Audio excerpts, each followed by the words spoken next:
Olá, sejam muito bem-vindos ao nosso encontro de hoje. Nós vamos mergulhar fundo numa das figuras mais complexas, com certeza uma das mais controversas e, sem dúvida, uma das mais influentes de toda a história do pensamento ocidental, o apóstolo Paulo. Sabe, quando a gente olha para ele, a gente vê muito mais do que só uma figura religiosa. A gente encontra um homem com muitas facetas fascinantes. Um teólogo de uma profundidade que não só moldou o cristianismo lá no comecinho, mas que continua a desafiar quem o estuda até hoje. Um missionário com uma visão estratégica quase geopolítica impressionante. E um mestre da retórica, um cara capaz de dialogar e de bater de frente com os maiores centros intelectuais do seu tempo. A ideia aqui, então, é desvendar essas várias camadas que formam a figura do Paulo, explorando a vida, a obra e o legado gigantesco que ele deixou para nós. Para a gente organizar nossa conversa, se liga só no nosso roteiro. A gente vai seguir a jornada de Paulo em 5 grandes momentos. Primeiro, vamos ver o missionário estrategista, o cara em campo, analisando as decisões práticas que ele tomou. Depois, vamos ver o Paulo debatedor, enfrentando o poder do império e a filosofia grega. Na terceira parte, a gente mergulha nos desafios dele como pastor lá na comunidade super vibrante, mas bem problemática de Corinto. Na quarta, a gente vai investigar o que é o coração da teologia dele. E por fim, a gente vai acompanhar os últimos dias, da prisão até o legado final. Vamos nessa? Seção 1. O missionário pragmático. Bom, aqui a gente vai investigar como Paulo, que era um teólogo de convicções assim inabaláveis, era também um mestre da estratégia. As decisões que ele tomava em campo mostram uma capacidade incrível de adaptar os métodos, de adaptar as abordagens para garantir o sucesso da missão dele. Mas olha só, sem nunca abrir mão da essência da mensagem que ele pregava. Um dos momentos que mais revela o começo do ministério independente de Paulo é o rompimento doloroso com Barnabé. Barnabé era seu mentor, seu primeiro grande parceiro. A relação deles, que era de total sintonia, sofreu um abalo sísmico, um verdadeiro terremoto lá em Antioquia. A questão toda era sobre a comunhão na mesa entre cristãos judeus e cristãos gentios. Um grupo mais conservador chegou de Jerusalém e, sob pressão, primeiro Pedro e depois, pasmem, até Barnabé cederam e se afastaram dos gentios. Para Paulo, isso não era uma questão de etiqueta, de boas maneiras, era uma traição ao próprio evangelho.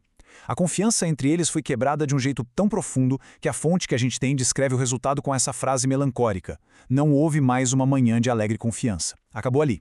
Esse evento marcou o fim de uma parceria fundamental e empurrou Paulo para uma nova fase, muito mais autônoma, do seu ministério.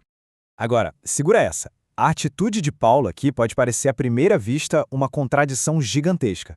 O mesmo cara que na carta aos Gálatas defende com unhas e dentes que a circuncisão não tem valor nenhum para a salvação e que quem se submete a ela como uma obrigação está rompendo com Cristo, é o cara que decide circuncidar o seu jovem discípulo Timóteo. Ué, como assim? Hipocrisia? Não. Foi uma decisão puramente estratégica, baseada no entendimento profundo do contexto. Timóteo era filho de mãe judia, então pela lei judaica ele era considerado judeu. Mas a situação dele era irregular porque ele não era circuncidado. Isso tornava uma figura meio ambígua, que não seria bem aceita em sinagogas, por exemplo. Paulo, agindo por causa dos judeus daquela região, simplesmente removeu esse obstáculo. Ele legitimou Timóteo como um missionário que poderia ser eficaz tanto entre judeus quanto entre gentios. Pura estratégia. O princípio teológico que está por trás dessa ação de Paulo com Timóteo é a chave de tudo. Para ele, o ritual em si, seja a circuncisão ou a não circuncisão, era algo que os teólogos chamam de adiáfora, coisas indiferentes, que não fazem diferença para a salvação. Era meio que, tanto faz. Como ele diz com todas as letras em Gálatas, nem a circuncisão nem a incircuncisão têm valor algum. O problema teológico grave aparecia quando a circuncisão era imposta como uma condição para ser aceito por Deus, uma obrigação legal que negava que a fé em Cristo era suficiente. Era contra essa imposição teológica que Paulo lutava. Então, ao circuncidar Timóteo por razões práticas missionárias, ele não estava traindo os seus princípios. Pelo contrário, ele estava aplicando os princípios com uma sabedoria estratégica impressionante. A questão nunca foi o ato em si, mas a teologia por trás dele. Outro pilar da estratégia de Paulo era sua autossuficiência financeira radical. No mundo greco-romano, era comum que filósofos e pregadores dependessem de patronos ricos, o que podia, claro, comprometer a mensagem deles. Paulo, de propósito, quebra esse modelo. Ele insistia em trabalhar com as próprias mãos, fazendo tendas, para não ser um peso financeiro para as igrejas novas, que muitas vezes eram pobres. Essa postura dava a ele uma integridade inquestionável, blindando-o contra a acusação comum de que ele pregava por dinheiro. E mais, o trabalho dele se tornava um exemplo, uma lição sobre a dignidade do trabalho. Mas Paulo não era rígido. Ele tinha uma sensibilidade cultural enorme. Ele sabia que recusar uma oferta sincera de hospitalidade, como a da Lídia em Filipos, seria uma ofensa. Então, ele equilibrava a independência dele com a aceitação generosa, fortalecendo os laços com a comunidade. Então, para a gente resumir os pontos-chave desta primeira sessão, a gente viu que o rompimento doloroso com Barnabé, embora tenha sido difícil, foi o que impulsionou uma nova fase mais autônoma do ministério de Paulo. A gente analisou como a circuncisão de Timóteo, longe de ser uma contradição, foi um exemplo brilhante de pragmatismo alinhado com a teologia dele de que os rituais são secundários. E, finalmente, a gente entendeu que a ética de trabalho dele não era só um detalhe, mas uma estratégia deliberada para garantir a integridade e o sucesso da sua missão. Seção 2. Conflitos e discursos. Ok, agora a gente muda de cenário. A gente vai ver o Paulo debatedor, o Paulo em praça pública.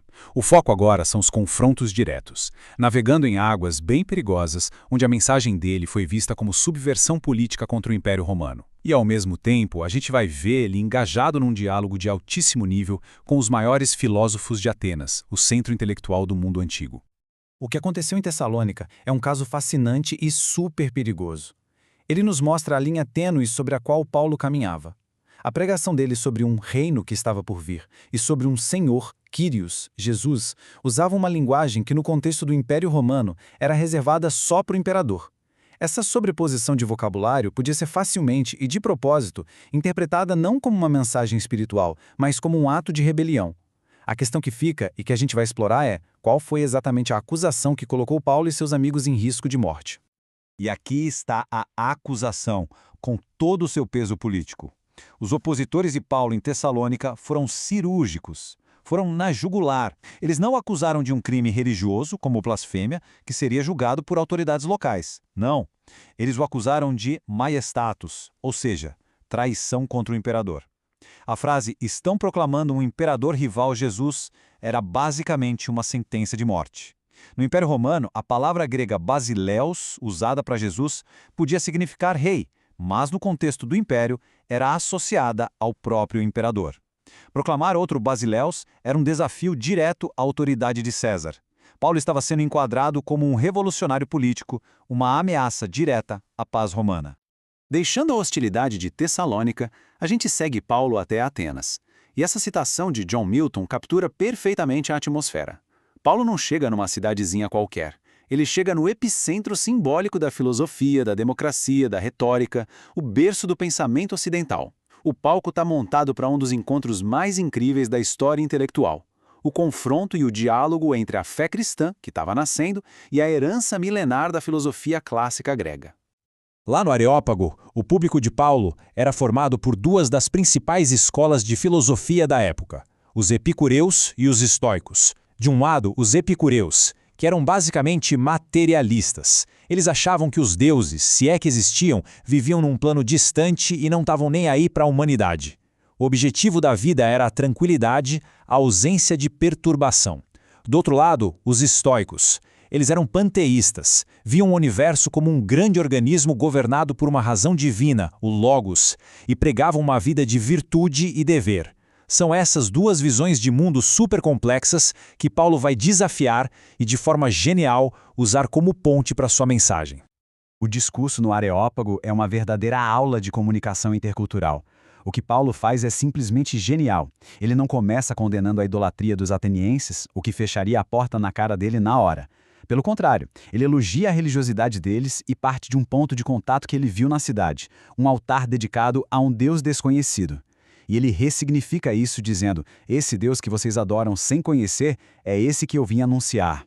A partir daí, ele constrói o argumento dele de forma brilhante. Ele dialoga com os estoicos citando um poeta deles, Arato, pois nele vivemos, nos movemos e existimos, para falar do Deus Criador. Ele usa a linguagem e os conceitos que eram familiares para eles, mas redireciona tudo para apresentar a mensagem bíblica de um Deus pessoal que se revelou na história e que um dia vai julgar o mundo através da ressurreição. Um conceito totalmente alienígena para o pensamento grego. Recapitulando essa segunda sessão, a gente viu que Paulo enfrentou acusações gravíssimas de traição política, o que mostra os riscos do trabalho dele no Império, Em Atenas, a gente testemunhou a maestria dele no Areópago, um exemplo clássico de contextualização, onde ele usou elementos da própria cultura grega como um trampolim. O ponto crucial é que, seja diante de juízes romanos ou de filósofos gregos, Paulo adaptava a abordagem dele, a linguagem, os pontos de partida, mas o núcleo da sua mensagem sobre Cristo e a ressurreição permanecia sempre o mesmo, inalterado e consistente. Entramos agora na terceira sessão, e o cenário é Corinto. Pensem numa metrópole portuária, cosmopolita, um caldeirão de culturas, religiões, classes sociais e conhecida em todo o império por sua riqueza e por sua moral, digamos, bem flexível. A igreja que Paulo funda ali é um reflexo exato da cidade, vibrante, cheia de dons, mas também cheia de divisões, arrogância e sérios problemas éticos. Aqui, a gente vai ver o Paulo não tanto como missionário, mas como pastor, lidando com os desafios de uma comunidade bem complexa. O primeiro problema em Corinto era o partidarismo. A comunidade estava totalmente fragmentada em verdadeiras torcidas organizadas. Tinha a galera do partido de Paulo, leal ao fundador, o partido de Apolo, que admirava a retórica dele, o partido de Cefas ou Pedro, provavelmente um grupo mais conservador, e, ironicamente, o partido de Cristo, que, se achando superior, desprezava todas as lideranças humanas. A resposta de Paulo é direta e teológica. Ele não tenta mediar a briga, ele ataca a raiz do problema, a idolatria de líderes. Ele pergunta: Cristo está dividido? Foi Paulo crucificado por vocês? Ele se coloca junto com Apolo como meros servos, cooperadores. O foco tem que ser em Cristo, não nos mensageiros. Outro problema gravíssimo em Corinto era a influência de uma filosofia meio protognóstica. Alguns membros da igreja, que se achavam espirituais e donos de um conhecimento superior, tinham uma ideia bem perigosa. Eles acreditavam que o espírito era puro e o corpo era mau, ou, na melhor das hipóteses, irrelevante. E essa filosofia levava a uma de duas coisas, ou um ascetismo radical, ou, como em Corinto, um liberou geral. A lógica era: se o corpo não importa, o que eu faço com ele também não importa. A liberdade em Cristo era usada para justificar todo tipo de imoralidade sexual. Como Paulo combateu essa ideia maluca? Esse slide mostra o confronto direto de ideias. Os Corinthians iluminados tinham um slogan, uma lógica que parecia perfeita para eles: a comida é para o estômago e o estômago para a comida. Deus vai destruir os dois. A conclusão implícita era: da mesma forma, o sexo é para o corpo, uma necessidade física sem consequência espiritual, já que o corpo também vai ser destruído.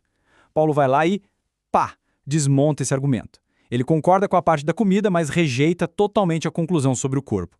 Para Paulo, o corpo não é descartável, ele é membro de Cristo, templo do Espírito Santo. Ele argumenta que a união sexual é um ato que envolve a pessoa inteira, criando uma união profunda que vai muito além do físico. É em resposta a essa crise que ele desenvolve uma das teologias do corpo mais robustas e sagradas de todo o Novo Testamento. E a crise de Corinto se manifestava da forma mais chocante possível, bem no coração da vida da igreja, na ceia do Senhor. O que deveria ser o símbolo máximo de unidade se tornou um palco de humilhação. Os membros mais ricos chegavam cedo e faziam um banquete particular com a comida deles. Muitas vezes até ficavam bêbados. Os mais pobres, os trabalhadores, chegavam mais tarde e não encontravam nada para comer, sendo humilhados publicamente. Paulo reage com uma indignação santa. Ele os acusa de desprezar a igreja de Deus. Ele os lembra do significado profundo da ceia. Não é uma refeição privada, é o memorial da morte de Cristo, um ato de discernir o corpo, tanto o corpo de Cristo na cruz, quanto o corpo de Cristo que é a comunidade. Participar de forma egoísta era profanar o sagrado. Resumindo a ópera em Corinto, a gente viu uma igreja talentosa, mas super imatura, dividida por partidarismo, que Paulo tentou redirecionar para Cristo. A gente enfrentou uma filosofia perigosa que separava fé e ética, e vimos Paulo responder com uma profunda teologia da dignidade do corpo. E por fim, analisamos como ele corrigiu os abusos na ceia do Senhor, restaurando seu verdadeiro significado.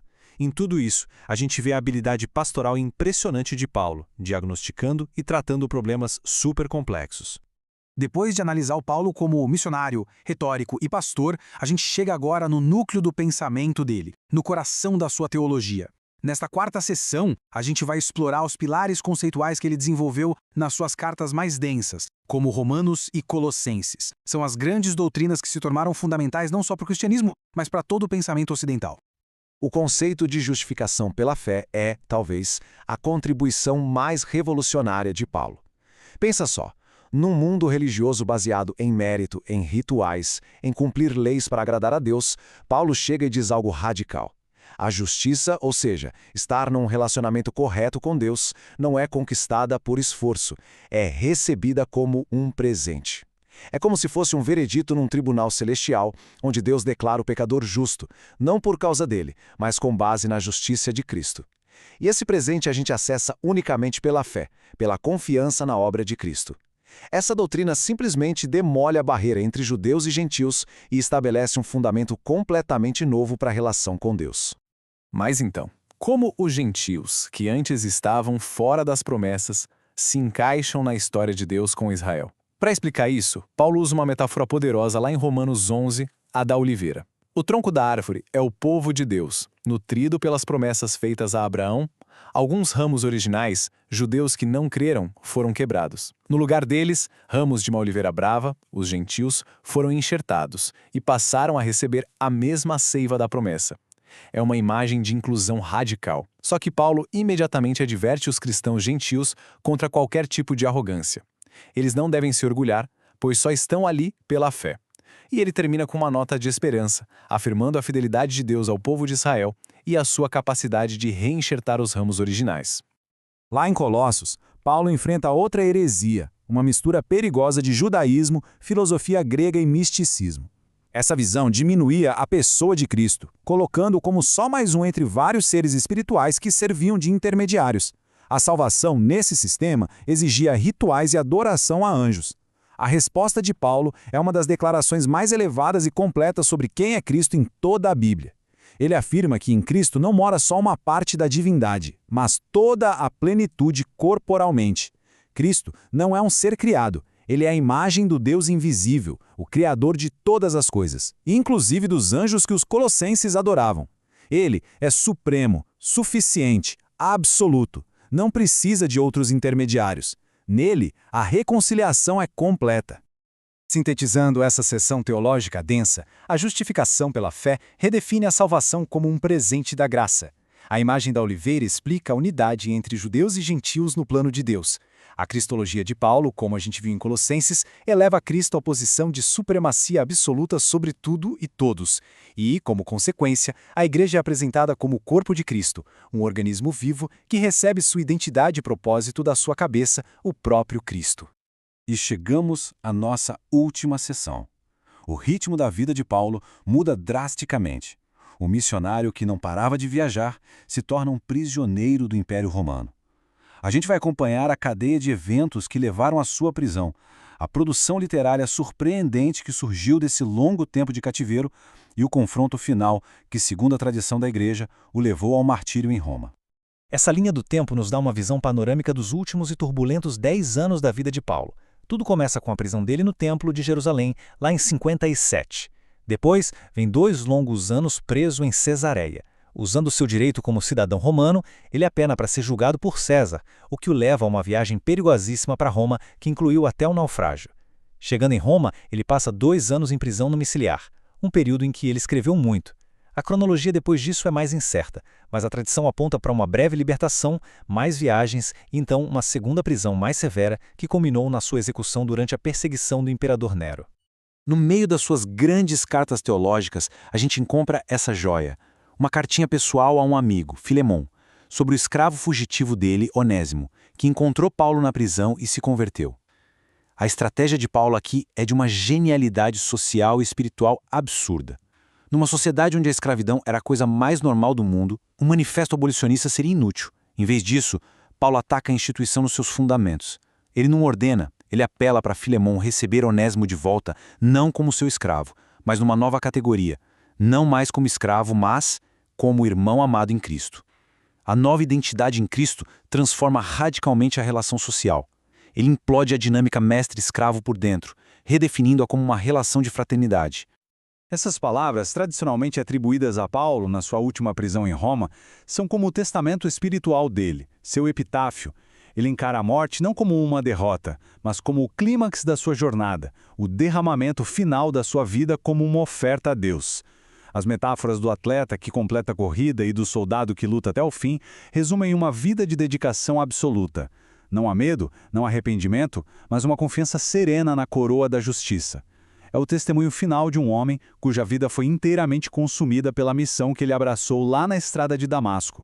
Concluindo essa última sessão, a gente vê que as correntes da prisão não silenciaram Paulo.